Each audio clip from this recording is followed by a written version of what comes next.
agradeciendo su asistencia puntual y por respeto a la misma, pues vamos a comenzar en breve.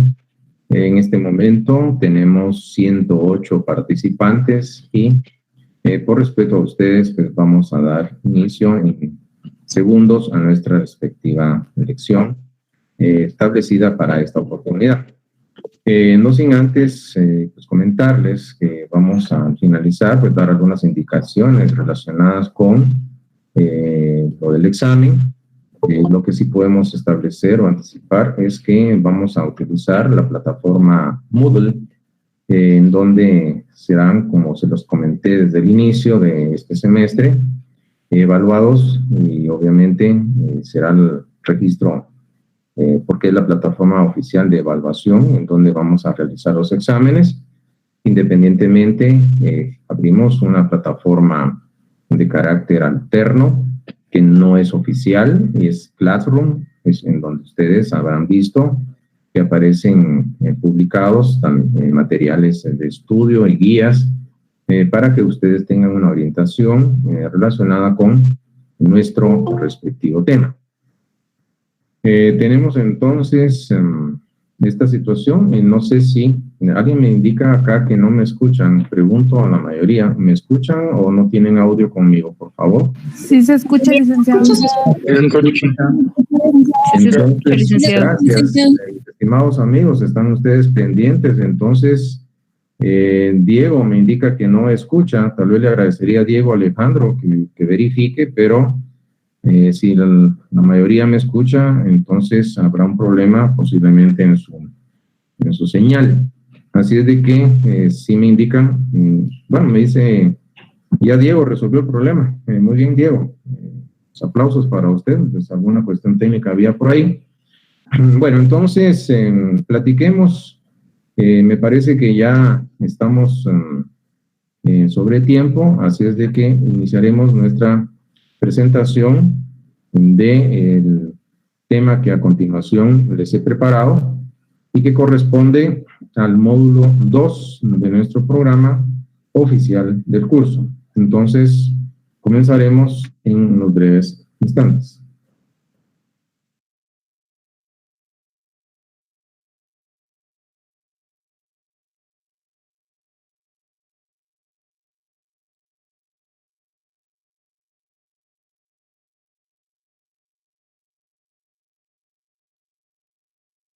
Bueno, entonces, en lo que tenemos ubicados a los alumnos que ingresaron de último momento, comenzamos nuestra actividad compartiendo los siguientes componentes de nuestra sesión. Veamos.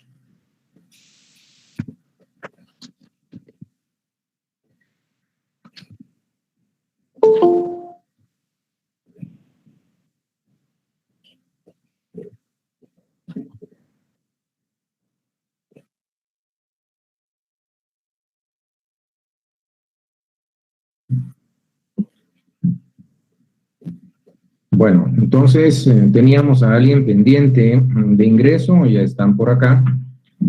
Comencemos entonces al desarrollo de nuestra respectiva sesión. Hoy fueron convocados para dar apertura al módulo 2 de nuestro programa, que se relaciona con las denominadas fuentes del derecho. Que dicho sea de paso, este módulo no es objeto de evaluación y por lo tanto vamos a adelantar contenido que será evaluado en el segundo examen parcial. Entonces, perdón, sin más, comencemos. Vamos a ampliar nuestra pantalla para una mayor, en este caso, visibilidad. Bueno. Entonces, estamos viendo en esta tarde un nuevo módulo relacionado con las fuentes del derecho. Hablemos de algunos aspectos previos que vamos a desarrollar. Primero, lo que viene a nuestra mente cuando escuchamos la palabra fuente.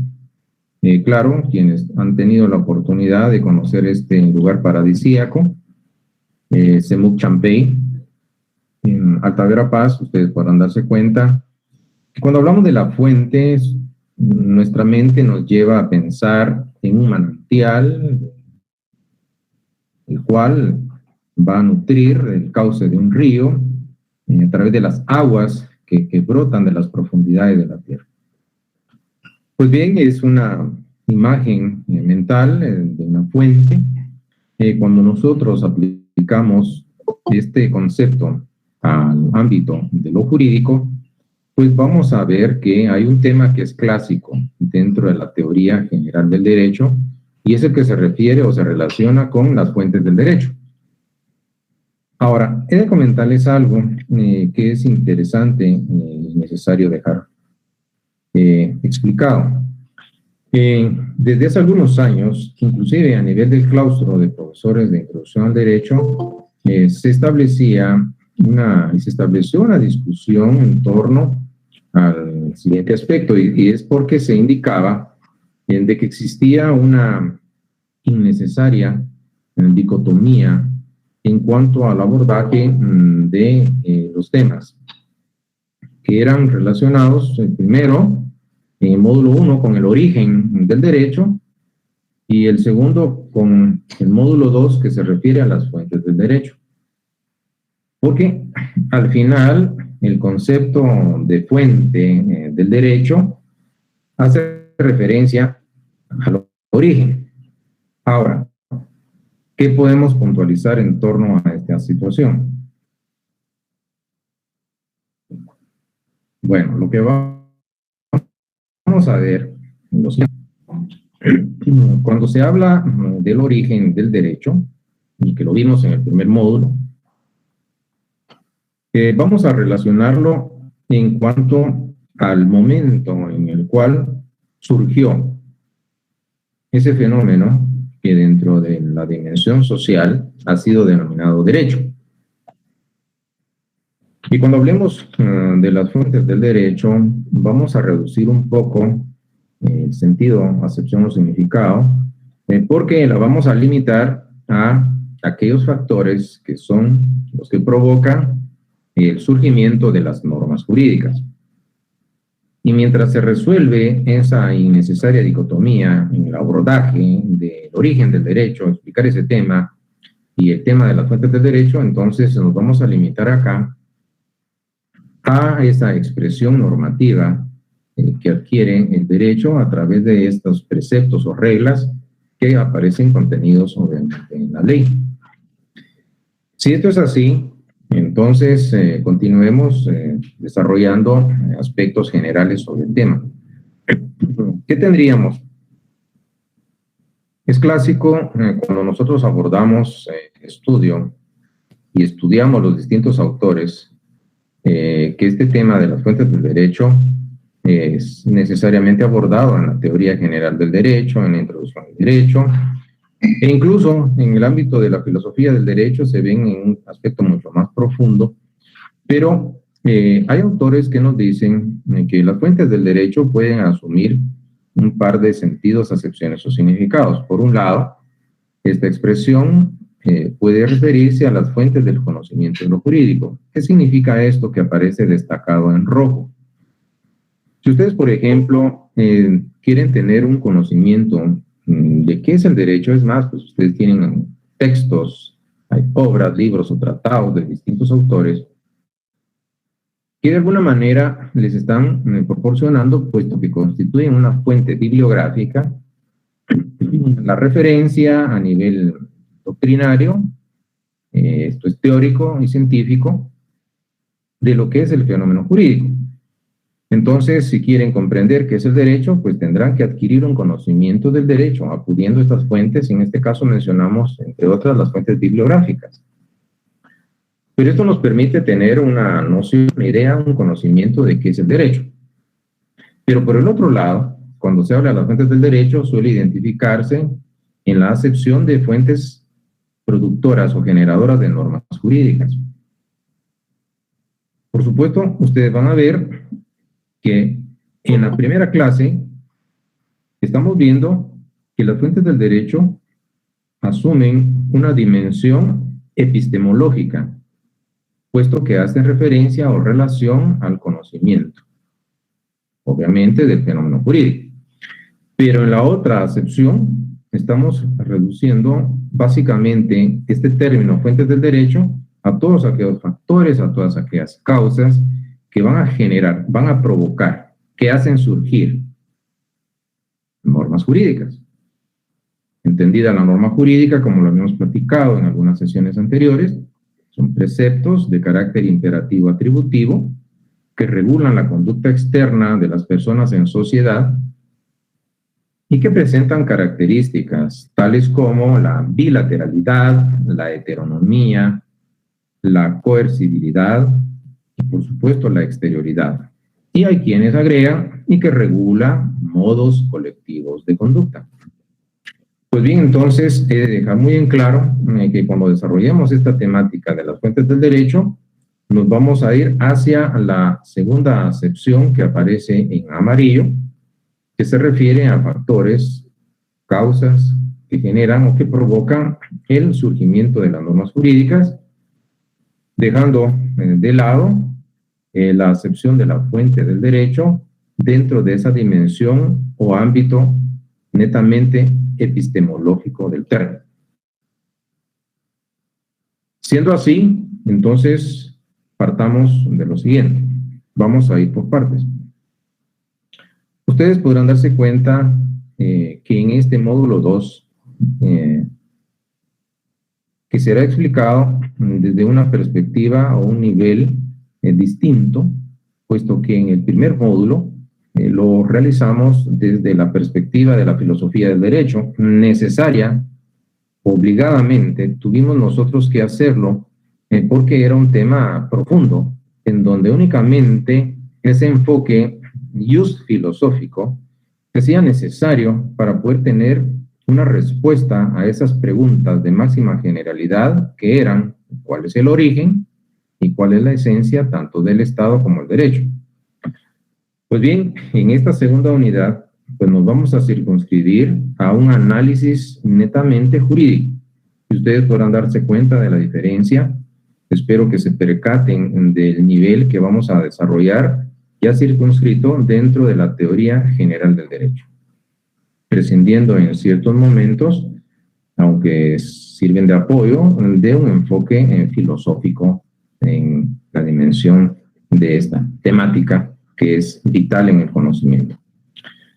Entonces, veamos el análisis jurídico, que es lo que a ustedes, por supuesto, les interesa aquilatar y espero que lo hagan, que se esfuercen y vamos a realizar ejercicios intelectuales dentro de la dimensión del enfoque eminentemente jurídico, esto es dentro del ámbito propio del objeto de estudio de la ciencia del derecho. Veamos qué ocurre a continuación.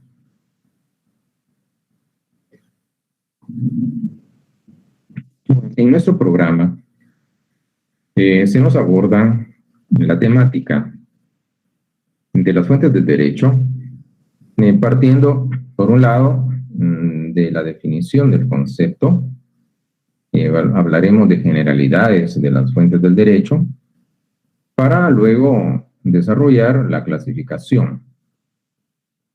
Y que dicho sea de paso, la clasificación que ustedes tienen en la pantalla es única, por no decir exclusiva, dentro de, podemos decir así, a nivel mundial, porque es una propuesta de clasificación que vemos en la Facultad de Ciencias Jurídicas y Sociales de la Universidad de San Carlos de Guatemala,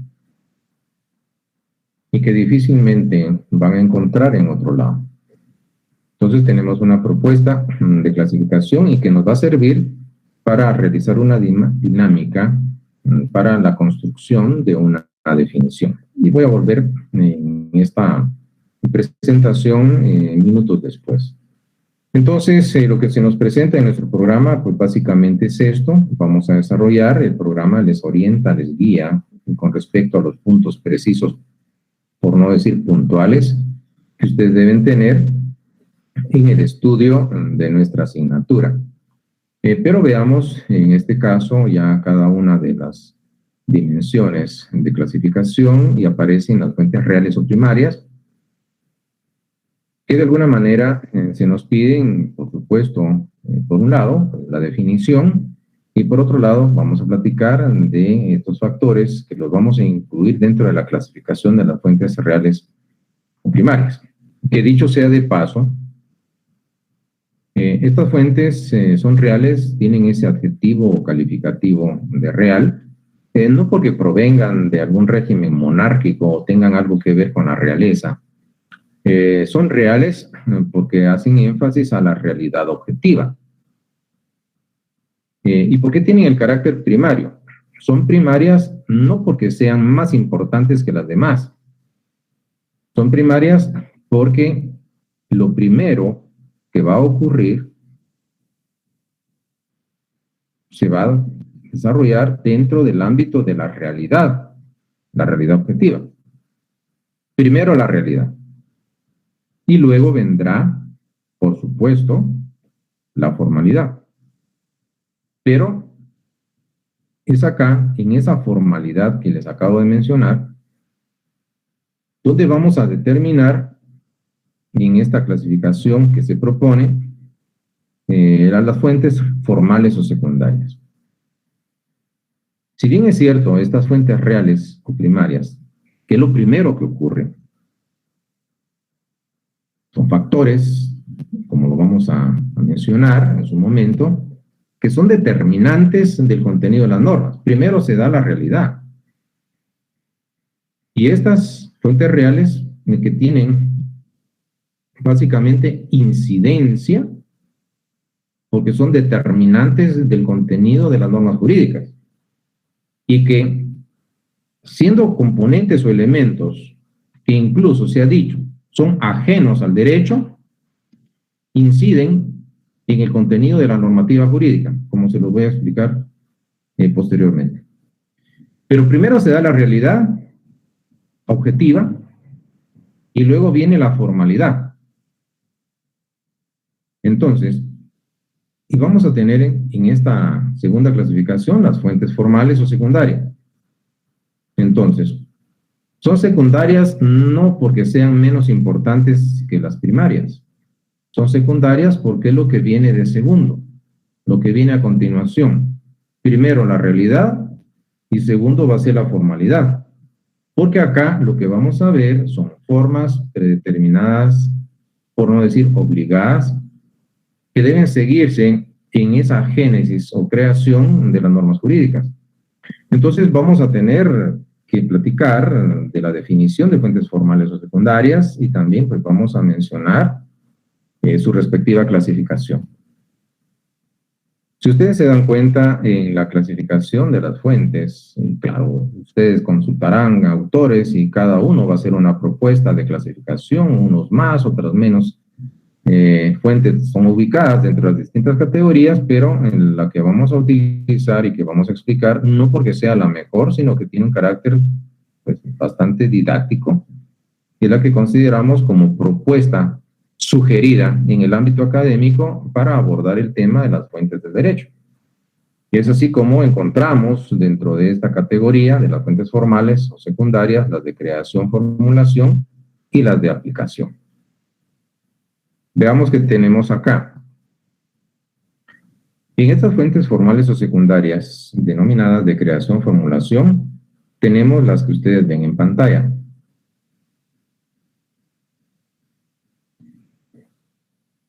¿Qué es lo que notan ustedes? Que estas se refieren a procesos. Un proceso legislativo, jurisprudencial, contractual a nivel nacional e internacional. Cuando nosotros hablamos de un proceso, el concepto de proceso nos trae a la mente una serie de etapas, pasos, fases, que están debidamente relacionadas, debe seguirse una a continuación de otra para poder llegar a un fin. La idea de proceso implica esa secuencia lógica ordenada de pasos y etapas, obligados a seguir. Ahora bien, quiero que noten algo. Ese proceso, independientemente de a cuál de estos cuatro se refiera, culmina o termina con un producto final. Entonces, quiero que noten que en las fuentes formales o secundarias denominadas de creación-formulación, pues vamos a hablar de procesos: legislativo, jurisprudencial, contractual a nivel nacional e internacional. Pero estas fuentes formales o secundarias de creación-formulación terminan en un producto final. Y es acá en donde mencionamos a las fuentes formales o secundarias de aplicación. ¿Y cuáles ubicamos? Ley, jurisprudencia, contratos, pactos colectivos, tratados y convenios internacionales. Ahora, si ustedes entienden desde este momento la relación que se da entre esta clasificación de las fuentes formales o secundarias, las de creación-formulación, pues podríamos mencionar o anticipar, las podemos, si vamos a hacer esta analogía, comparémoslas con el proceso de gestación del ser humano. Por supuesto, ustedes saben, habrán escuchado o habrán experimentado en sí mismos un proceso de gestación. Entonces saben que existe un proceso, la gestación del ser humano, que culmina en un producto final, y ese proceso de gestación culmina en un producto final, que va a ser un nuevo ser. Entonces, ustedes pueden encontrar la relación estrecha de dos aspectos: el proceso en sí mismo y el producto final de ese proceso. Siendo así, quiero que entiendan esta relación. En las fuentes formales o secundarias de creación-formulación, tenemos en primer lugar el proceso legislativo. ¿En qué culmina ese proceso? En un producto final que va a ser la ley. Tenemos en las fuentes de creación-formulación un proceso jurisprudencial. ¿En qué culmina ese proceso jurisprudencial? En una fuente de aplicación que es la jurisprudencia. Luego tenemos un proceso contractual a nivel nacional. Dentro de los procesos, en este caso, están ubicados como fuente formal o secundaria de creación-formulación, y que culmina ese proceso contractual a nivel nacional en una fuente formal o secundaria de aplicación, que van a ser los contratos y los pactos colectivos de condiciones de trabajo. Y lo mismo, pues vamos a establecer a nivel internacional ese proceso contractual como fuente formal de creación-formulación. Va a culminar en una fuente formal o secundaria de aplicación en lo que corresponde al producto final, que son los tratados y convenios internacionales. ¿Notan ustedes la relación de correspondencia que existe entre una fuente de creación-formulación, que implica el proceso, y una fuente de aplicación que implica el producto final de ese proceso? Entonces, ¿qué vamos a hacer en las clases que vamos a disertar posteriormente? Pues vamos a platicar de cada uno de estos aspectos relacionados con las fuentes formales o secundarias. Bueno, continuamos entonces. Y tenemos las fuentes referenciales. Que dicho sea de paso, les comento, fui yo quien propuso esta clasificación de fuentes. Y es una clasificación que en su momento oportuno, cuando estábamos a nivel de claustro de profesores de introducción al derecho, revisando los contenidos programáticos, pues en un momento dado ubicamos y les propuse al directo grupo de profesores poder incluir una tercera fuente, que es la fuente referencial, en donde propuse que se ubicara a la doctrina, a las fuentes históricas y al derecho comparado. Por eso les decía que esta es una clasificación que solo en San Carlos tenemos, en nuestra Facultad de Ciencias Jurídicas y Sociales, y que es sometida, por supuesto, a la comunidad de estudiosos del derecho para que se sirvan generar o aportar sus comentarios en torno a esta propuesta, que es única. Por eso tenemos una clasificación tripartita de las fuentes del derecho, que es las fuentes reales, las fuentes formales y las fuentes referenciales. Entonces, continuamos con esta explicación, y dicho sea de paso, pues también les estaré compartiendo en su momento pues material relacionado con los argumentos por los cuales se propone esta tercera clase de fuentes del derecho.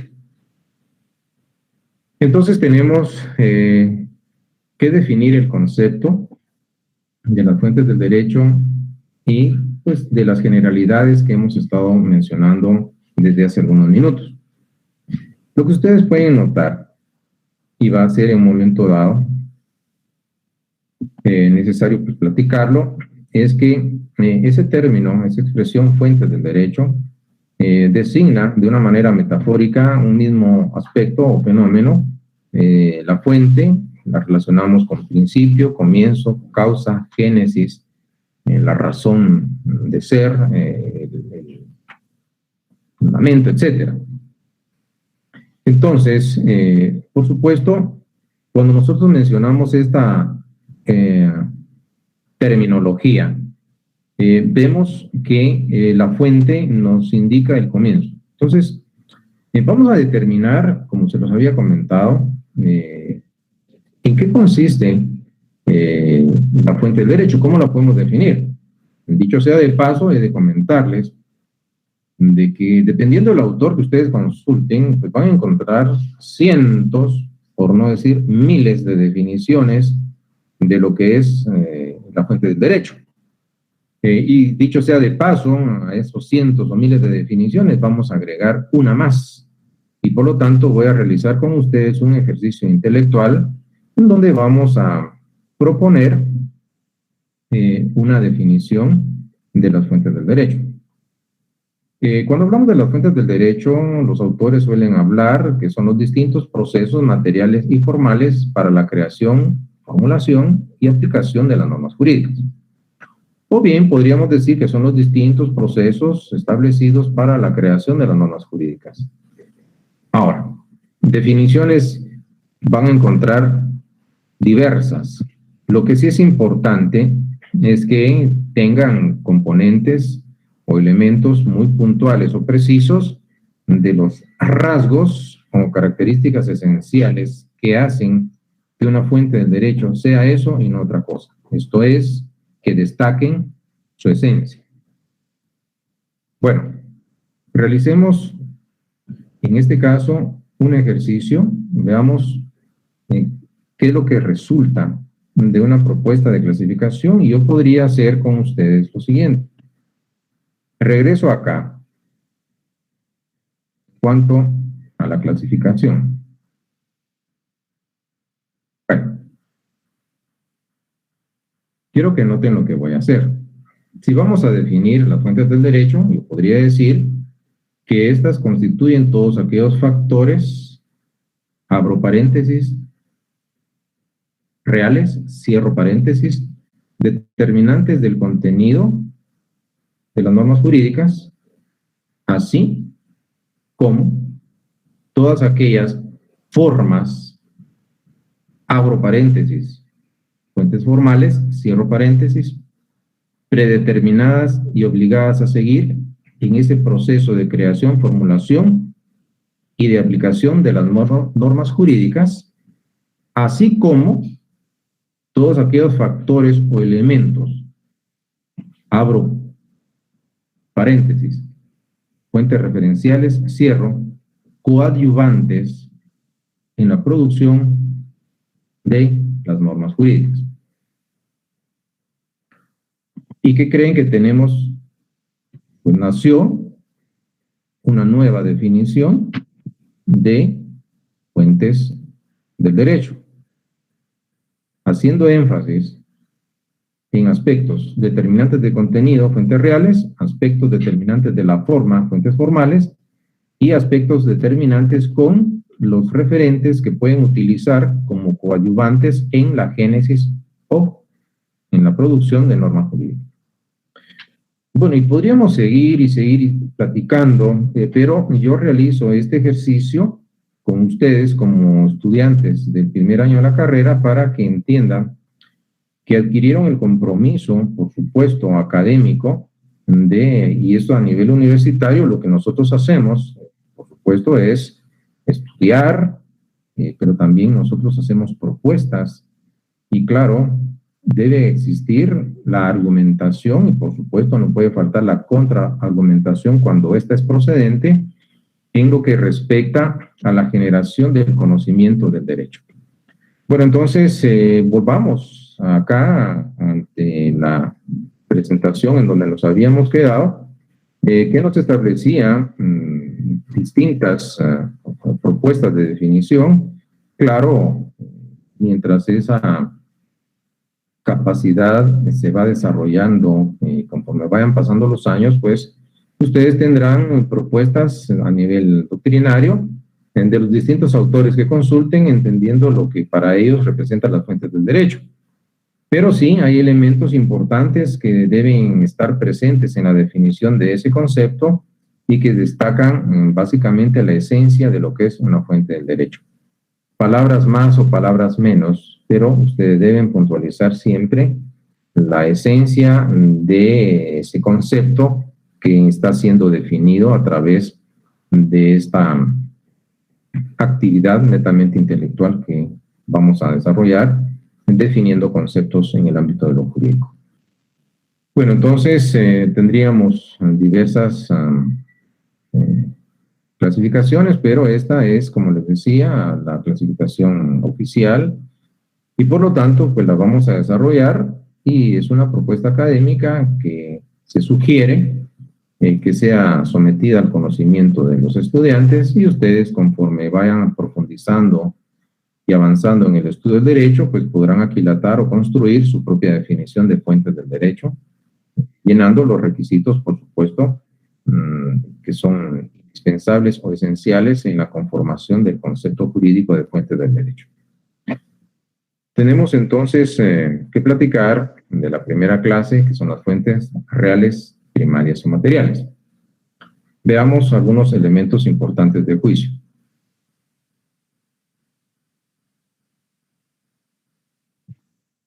Es necesario, como un paréntesis previo, mencionar que, como se los había comentado, este adjetivo o calificativo de reales se les da no porque tengan una relación con algún régimen monárquico o que tengan que ver con la realeza, sino hablemos de que son reales porque enfatizan la realidad objetiva. Punto número 1. El punto número 2 es que tienen ese carácter de primario, no porque sean más importantes que las demás, sino porque es lo primero que ocurre. Primero la realidad. Y algunos autores nos dicen que en cuanto a las fuentes reales, primarias o materiales, que de hecho afirman son inclusive ajenas al mismo derecho y que tan solo constituyen o prefiguran el contenido lógico de las normas jurídicas. Y eso lo voy a explicar posteriormente. El por qué se dice que son ajenas, esto es independientes a la ciencia del derecho. Bueno, entonces, lo importante es que en una primera definición que nos aproxima a lo que es una fuente real o primaria, vamos a encontrar que los autores nos dicen que son factores, son elementos determinantes del contenido de las normas jurídicas. Esto significa que estos factores, que son diversos o distintos, lo que hacen es generar y provocar dentro del colectivo social, crean una necesidad sentida dentro del colectivo social que hace que ésta reclame una adecuada regulación jurídica, y me refiero a la sociedad misma. Puede estar la realidad objetiva provocando un impacto o incidiendo en la vida de relación social, en esos colectivos sociales, pero ahí estarán diversos factores que pueden ser económicos, pueden ser naturales, políticos, etcétera, que deben, en un momento dado, como son parte de la realidad objetiva, deben ser tomados en consideración porque estos factores incidieron, crearon un problema dentro del colectivo social que amerita una respuesta, y es una adecuada regulación jurídica, porque están afectando intereses, por no decir bienes jurídicos tutelados. Entonces, tenemos que las fuentes reales, primarias o materiales, como causas que van a nutrir a las normas jurídicas constitutivas del derecho, puesto que son determinantes de su contenido. Nutren y determinan el contenido de la norma, pero por sí misma una fuente real no va a provocar de inmediato una norma jurídica. Incide, impacta en el colectivo social, un factor económico, político o natural, crea un problema dentro de la sociedad que amerita una adecuada respuesta. Y por lo tanto, esa respuesta va a ser la emisión de una norma siguiendo formalidades establecidas en su proceso, fuentes formales de creación, pero el contenido de la norma fue determinado por un factor que provocó la necesidad jurídica de regulación dentro del colectivo social. Entonces continúo por acá platicando y les digo que hay una propuesta que se realiza de la clasificación y es que podemos tomar dos aspectos, los factores determinantes y la manera o forma en que aparecen.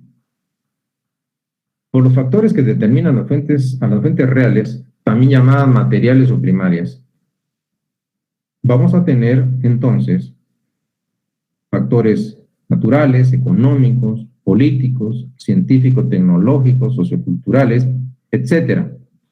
Esta enumeración no es limitativa, simple y sencillamente nos muestra algunos factores que son los que tienen más incidencia o mayor incidencia, pero no es excluyente esta enumeración de otros factores que obviamente no aparecen acá, pero sí inciden en el contenido de la norma jurídica.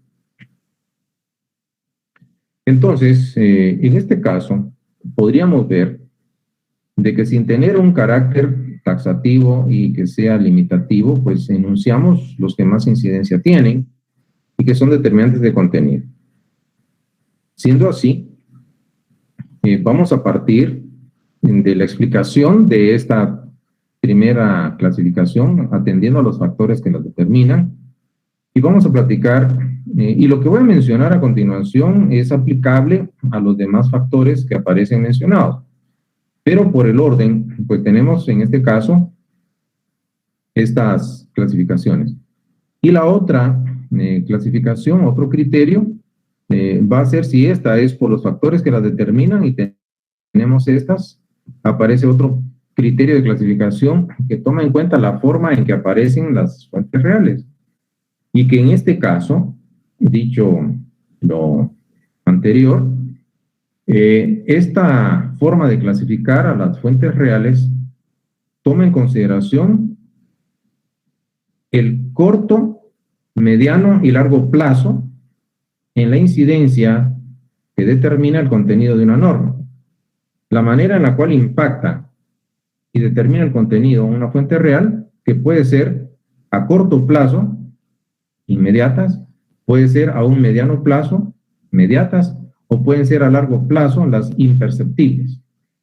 Y platicaremos en la próxima sesión, por supuesto, de este segundo criterio de clasificación, pero vamos a desarrollar, obviamente, el primero, que se refiere a los factores que las determinan, y lo que voy a mencionar a continuación, claro, pues, relacionado con los factores naturales, es básicamente en cuanto al contenido de esencia de que coincide, es aplicable en las otras dimensiones. Veamos entonces lo primero.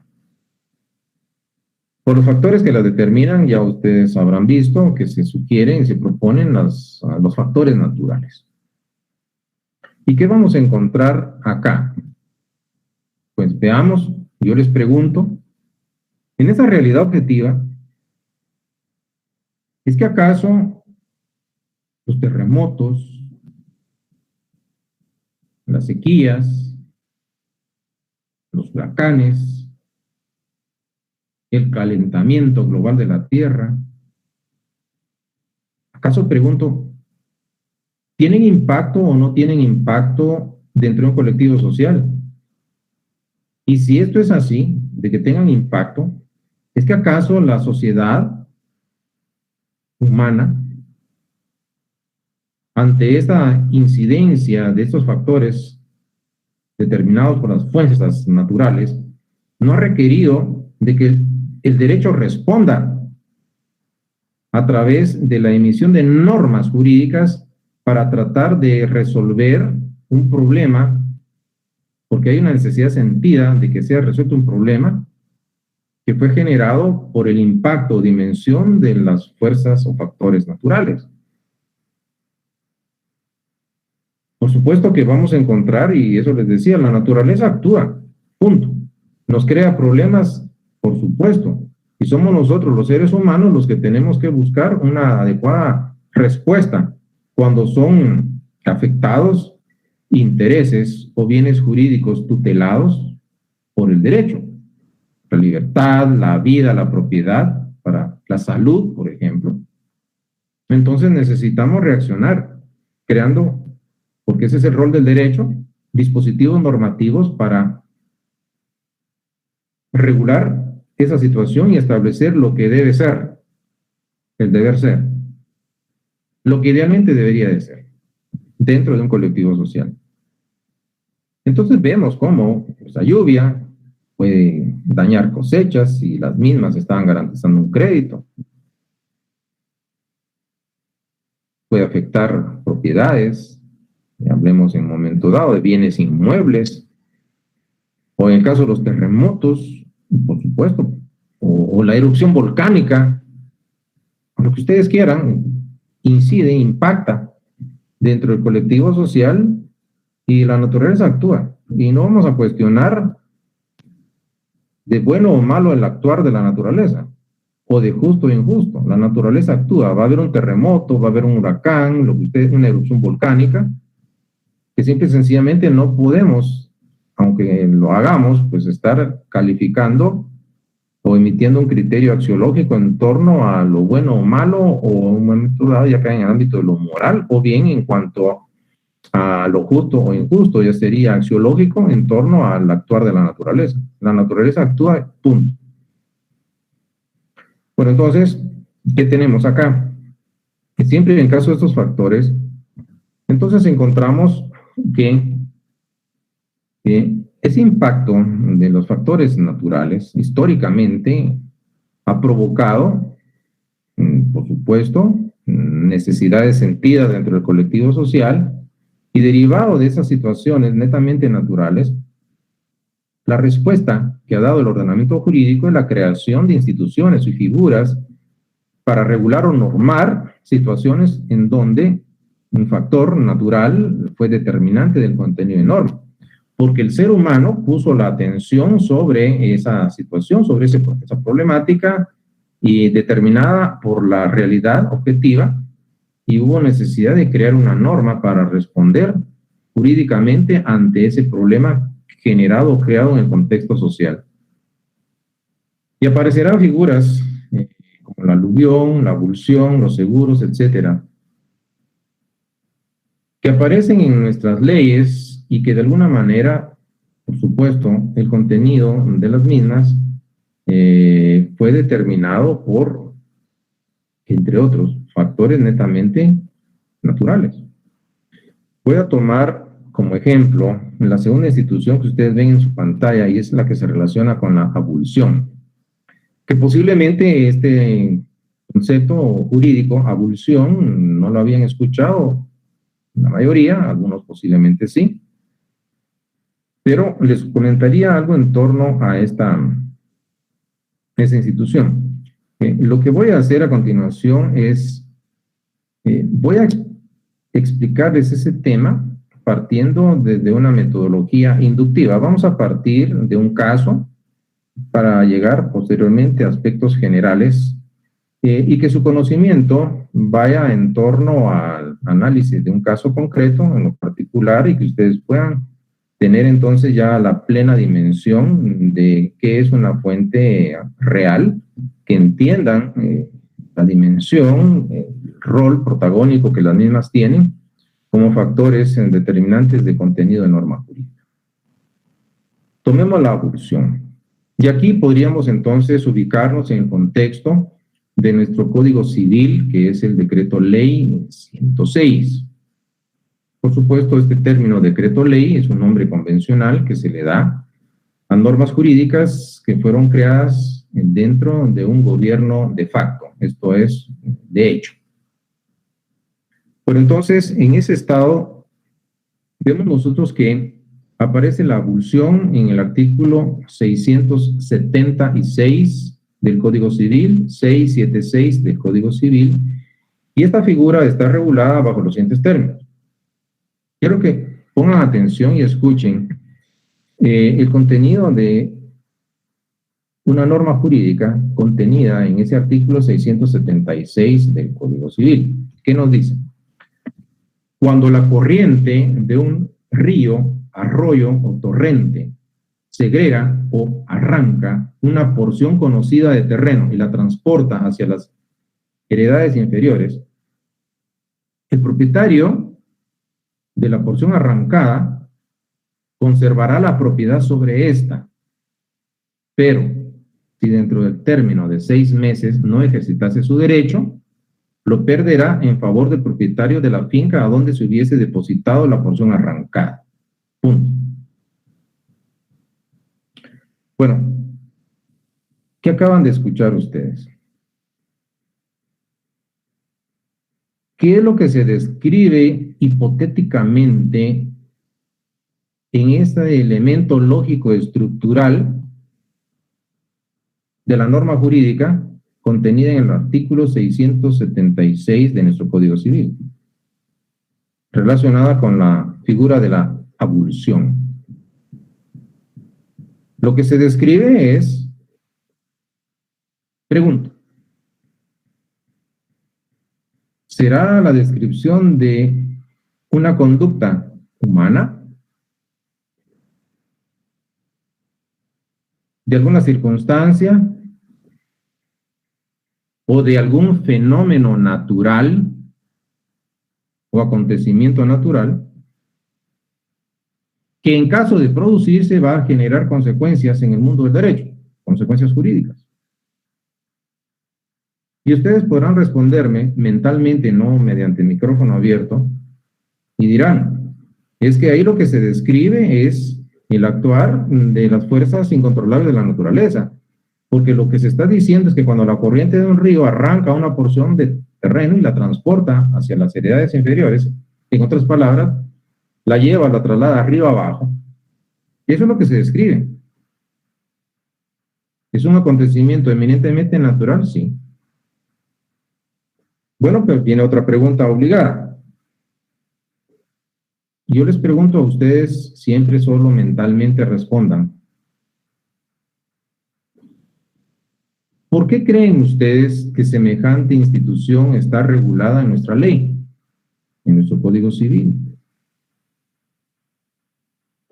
¿O creen ustedes acaso de que en nuestro ordenamiento jurídico civil guatemalteco contamos con semejante norma que fue producto de la inspiración de un legislador trasnochado, por decir un término benevolente,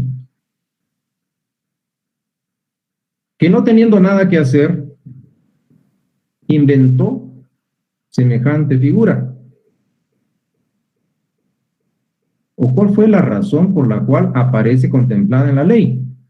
Y la respuesta es más que obvia, porque ya ocurrió esa situación, porque en la realidad objetiva ocurrió. Imagínense ustedes semejante situación derivado del actuar de la naturaleza, un factor natural. Un terreno, hay una finca en donde la fuerza del río arranca de una manera violenta una porción de terreno, imagínense, arranca media manzana de terreno y se la lleva arriba abajo y la va a depositar a otra finca. El actuar de la naturaleza, que no lo podemos calificar de bueno o malo, justo o injusto, la naturaleza actúa y punto. Imagínense ustedes antes de que estuviese contemplada una situación en la ley, los problemas que esto generaba dentro del colectivo social. Solo pónganse a pensar en esa situación. Imagínense el caso del dueño del terreno donde se arrancó la porción de su finca y se la llevó río abajo. ¿Estaban afectando derechos de propiedad? Sí. Entonces, el patrimonio de esa persona estaba siendo afectada, ¿sí?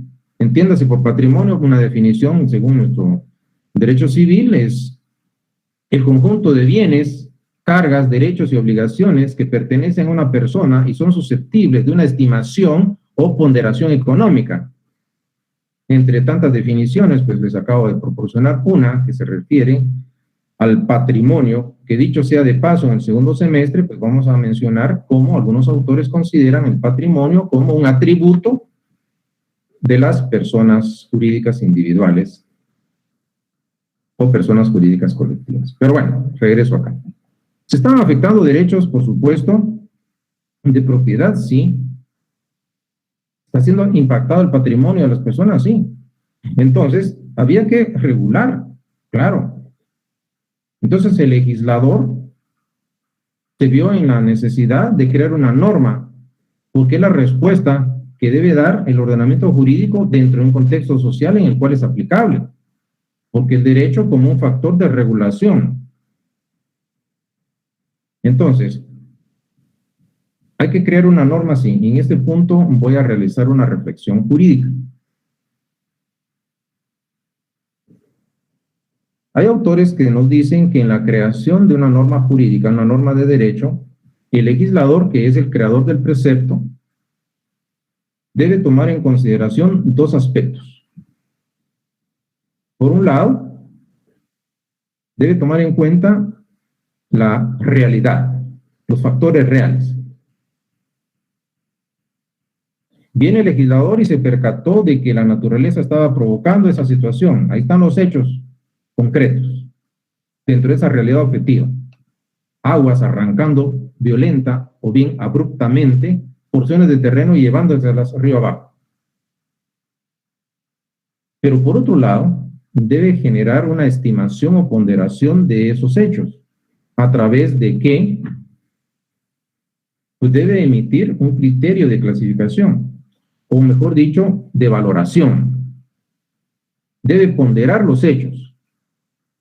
Debe, en este caso, establecer en esa balanza, por un lado, tomar en cuenta los hechos, la realidad objetiva, pero debe realizar, y esto tiene carácter o dimensión axiológica, una estimación valorativa de esos hechos. Porque será el ser humano a que le va a corresponder calificar, en este caso, lo justo o injusto en torno a cuál es el proceder ante semejante hecho de la realidad objetiva. Idealmente, por supuesto, hablemos de un legislador. ¿Cuál es su función dentro de un colectivo social? Pues la creación de normas jurídicas que respondan ante realidades objetivas, normas jurídicas que regulen esas situaciones, porque han creado problemas, esa realidad objetiva ha creado problemas sentidos dentro de la sociedad que ameritan una justa, y aquí enfatizo justa, regulación jurídica, porque en teoría esta norma contenida en la ley está llamada a realizar uno de los valores centrales del derecho, y es la justicia. Entonces, ¿a quién le corresponde calificar lo justo e injusto? Pues va a ser al ser humano, y tiene necesariamente que emitir un criterio axiológico o valorativo y determinar si efectivamente la norma que ha creado responde a esos anhelos de justicia que reclaman una sociedad civilizada y organizada dentro del esquema de un Estado de Derecho.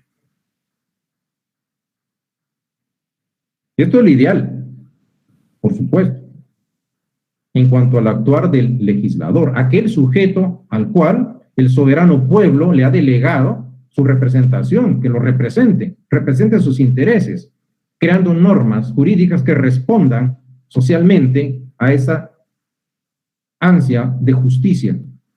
Es lo ideal, y digo ideal, porque pareciera ser una utopía. Pero bueno, lo ideal es esto.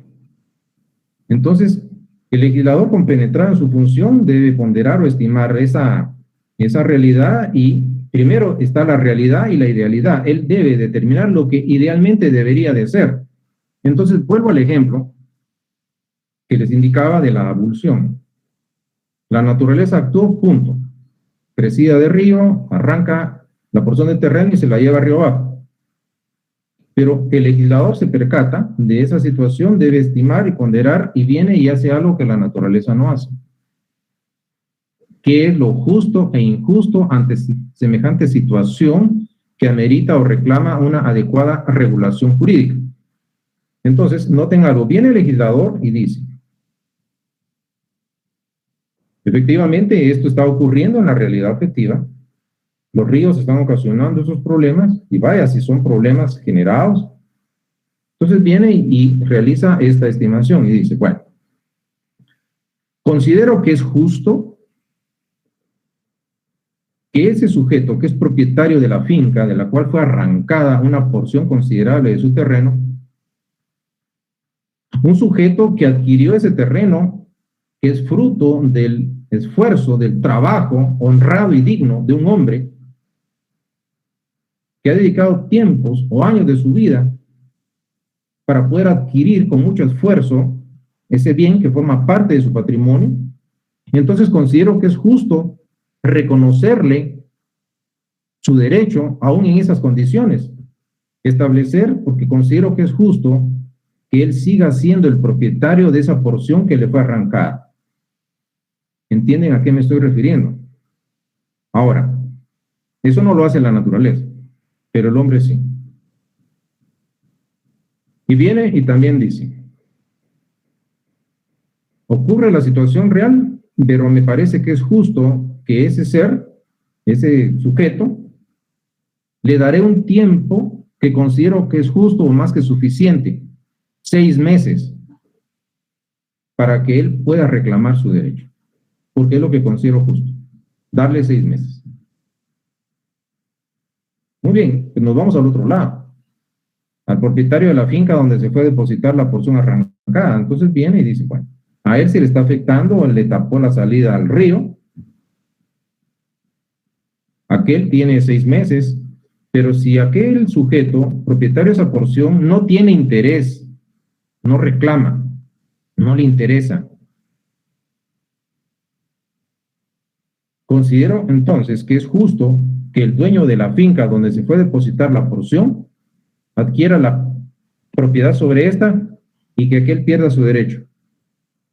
Porque tampoco va a ser justo dejarlo en una situación de incertidumbre o falta de certeza en cuanto a determinar quién va a seguir siendo el dueño de esa porción. Aquel tuvo 6 meses y no lo reclamó porque no le interesa cualquier motivo, entonces es justo reconocer el derecho de ese propietario de esa finca sobre esa porción que fue a depositar. He dicho, punto, y se acabó. ¿Qué creen ustedes que ocurrió? Aquí hubo un criterio axiológico, porque hay una dimensión valorativa de lo que es justo y lo que es injusto ante esa situación, y derivado de esto, el final fue producto de una norma que fue determinada en su contenido por una fuente real de carácter natural y que necesariamente hubo, en este caso, obligadamente, que seguirse un proceso para poder crear la norma, un proceso legislativo, una fuente formal.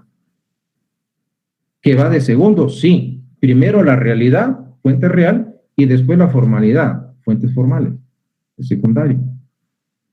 Ahora, podría seguir platicando en torno a esta situación. Entonces, lo que vamos a ver es que, así como hay factores naturales que han incidido en el contenido de las normas históricamente, pues podemos ver que también en aspectos económicos, el hombre dentro de ese proceso de producción social genera una serie de interrelaciones, hay relaciones sociales de producción, surgen conflictos, y dentro de ese proceso de producción, ¿ustedes creen que no existen, por ejemplo, conflictos obrero-patronales? Por supuesto que existen. Vemos nosotros cómo en los sujetos participantes o actores del proceso de producción, vemos que van surgiendo situaciones netamente económicas que presionan y que son determinantes del contenido, que pueden ser enfrentamientos entre, inclusive, pues, campesinos que pueden reclamar tierras, mejores condiciones, déficit habitacional.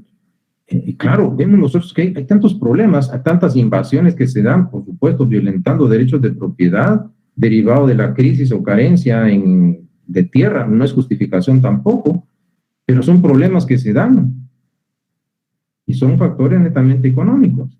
Y esto ha determinado, por supuesto, que surgen normas jurídicas cuyo contenido fue determinado por factores de carácter económico.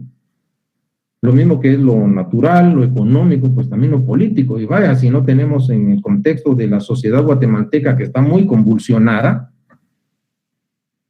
el ser humano, que es un animal político, la lucha por alcanzar el poder supremo de dominación dentro de un Estado es una constante a través de la historia de la humanidad. Basta que ustedes vean la historia. La lucha por alcanzar el poder, ¿quién va a mandar? Esto se da dentro del ambiente netamente político. ¿Y esto qué ha generado? Por supuesto, en esa lucha por alcanzar el poder político, imaginemos, pues tenemos entonces que emitir norma jurídica para regular el quehacer político.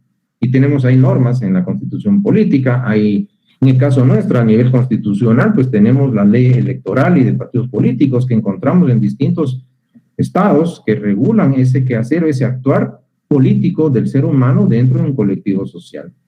Entonces, esos factores políticos inciden. Hay que regular. El ser humano en su quehacer, en su lucha política, viene y decide, pues quiero hacer propaganda y va a pintar árboles, piedras, caminos, puentes y lo que sea. Digo, mire, un momento. Usted quiere llegar al poder, sí, pero no deteriore el medio ambiente. Hay que regular eso, entonces no puede pintarrajear por aquí o por allá. Y le generan límites, porque surgen normas derivadas de esas acciones netamente políticas. Y así podríamos ir platicando.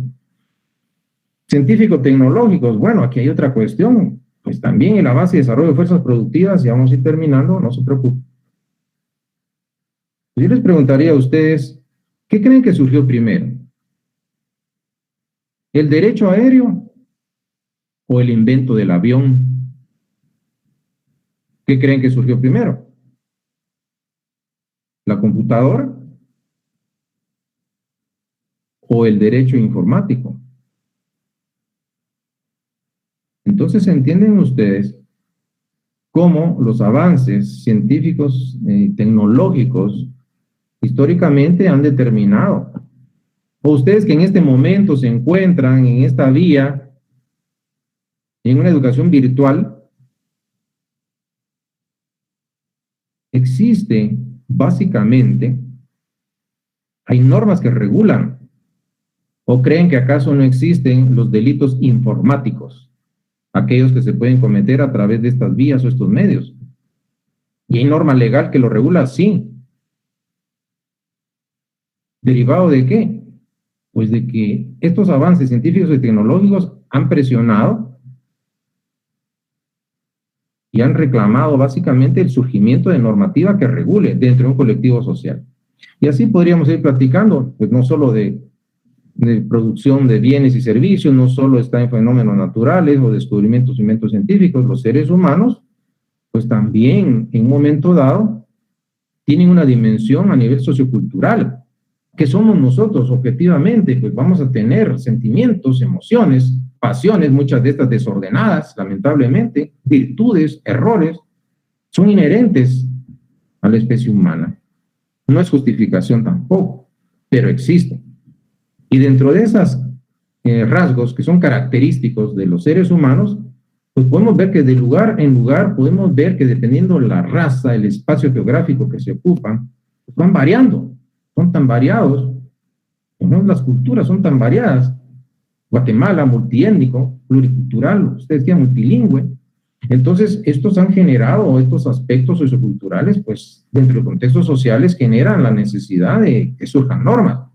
Y es aquí en donde entramos a reconocer los derechos de una identidad cultural, la utilización de vestimenta o el uso de los idiomas, etcétera. Pues vemos nosotros que se van dando esos espacios de regulación porque hay fuerzas o factores socioculturales que han determinado el nacimiento de esos derechos. Bueno, entonces, ¿qué tenemos acá? Pues ya no tenemos suficiente tiempo. Esto sería lo que tendría que platicar de esta primera clasificación. En la próxima sesión, pues vamos a platicar de las fuentes reales o materiales dentro de la segunda clasificación, que es por la forma de su aparecimiento. Bueno, entonces, vuelvo acá con ustedes. Vamos a generar de alguna manera este espacio y, por supuesto, pues alguna información importante relacionada con su examen. Tenemos por acá, bueno, en este caso, bueno, una buena tarde a todos. Gracias por su asistencia. Pues veo los saludos y sí, me parece que no hay ninguna pregunta al respecto relacionada con el tema. Ah, bueno, ya entró una. Bueno, se la tenían reservada. Entonces, Carlos, bueno, no sé a qué licenciada le está hablando Carlos, pero voy a asumir que se refiere al curso. Bueno, entonces, para Carlos, vemos acá, pues no sé si la pregunta es para mí, Carlos, o bueno, pero en todo caso, o estaba en otra dimensión, pero bueno, la estructura del examen que nos va a permitir. Vendrán, si estudiaron, preguntas fáciles. Punto.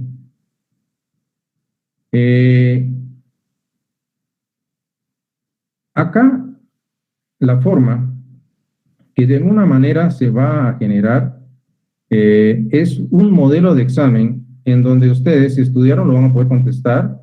Entonces, por favor, les comento. Ante la situación que lamentablemente se estuvo dando en algunas situaciones, que fue corregido en su momento, el modelo de examen es un examen, en este caso, en donde, por supuesto, se va a generar la forma, no se preocupen. La situación va a ser el examen. Si estudiaron, lo van a poder responder. Y de alguna manera no van a venir sorpresas conmigo. El examen es individual, será respondido de manera individual, no colectiva o a través de call center o un momento de grupo, sino es un esfuerzo individual de cada uno de ustedes. Por la forma, no se preocupen. Independientemente de ello, si ustedes estudiaron, pues, y saben las respuestas, definitivamente no tienen por qué, en un momento dado, quedarse 20 o 30 minutos en una sola pregunta. Así es de que yo sí le comento a mi estimado amigo, el examen va a exigir de ustedes que hayan estudiado. Así es, Carlos, es lo único que le puedo adelantar. Entonces, si estudian, van a poder contestar, van a poder pasar de una pregunta a otra. De no ser así, de no haber estudiado, lamentablemente no podrán responder. Y recuérdense que están con tiempo. Entonces, por favor, para nuestro amigo que lo pregunta, no se preocupe por la forma. Preocúpese por responder dentro de los establecidos parámetros y así vendrá el examen. Entonces no habrá sorpresa para ustedes. Si estudiaron no van a tener ningún problema. Entonces, el examen en base al libro, miren, el examen es en base al contenido programático. Ustedes tienen materiales bibliográficos, tienen materiales de apoyo que les he dado guías de estudio y por lo tanto el contenido oficial es el que aparece en su respectivo programa oficial. Materiales de apoyo tienen, son auxiliares, son referentes para que ustedes estudien y que ustedes comprendan la temática. En este caso, el mundo primero crea las razones que serán sujetas a lo jurídico. Bueno, vean, el mundo, estamos hablando de las fuentes reales, impacta. La naturaleza, los factores políticos impactan. Si el legislador toma cartas en el asunto y quiere paliar de alguna manera un problema sentido en la sociedad, entonces va a emitir normas. Pero si al legislador no le interesa, simple y sencillamente, pues el problema seguirá sin que hayan cartas en el asunto por parte de los legisladores. Bueno, ¿qué nos queda entonces, mis estimados amigos? Un favor que sí les voy a pedir, no se preocupen tanto ustedes por la forma de examen. Si ustedes han asistido como lo han hecho, han sido suficientemente responsables, creo que no hay ningún problema. Me indican acá que es suficiente estudiar las clases y estar, vean mis amigos, estamos en una universidad y así como anteriormente lo hacíamos de manera presencial, la obligación del estudiante de asistir a clase. y poner atención. Entonces, por supuesto, aquí definitivamente en nuestras sesiones que son sincrónicas, es en donde se explica y se exterioriza, pero ¿qué creen que ocurriría con una persona que no asiste a clases y que se quiera limitar a leer un folleto, un libro, y sin tener la dimensión exacta de lo que se pretende? Entonces, una educación a distancia tampoco va a ser un curso por correspondencia. Quiero que sepan que están en la universidad y por lo menos decirles de que lo que necesito es que eleven su nivel académico, y sería irresponsable de mi parte decirles el examen es un folleto. El examen va a estar en base a contenidos explicados en cátedras presenciales y con el apoyo del material diverso bibliográfico que ustedes tienen. Así es de que todavía nos vamos a seguir viendo, y yo espero de que asistan a clase, que pongan atención y que sean autodidactas. Solo así podemos sacar adelante un curso a nivel universitario. Estamos a nivel de una casa superior de estudios y mínimo se va a exigir que estudien. Entonces no voy a ser irresponsable en limitar y decirles es un libro, es un folleto. No, es contenido programático y ustedes tienen mis cátedras, han asistido a mis explicaciones, han puesto atención y aparte los materiales que de alguna manera les he compartido. Así es, mis amigas y amigos, pues estamos sobre tiempo. Gracias por su atención. Estudien. Si estudiaron, el examen va a ser fácil. Si no, no les respondo. Feliz tarde a todos y nos vemos. Gracias, licenciado.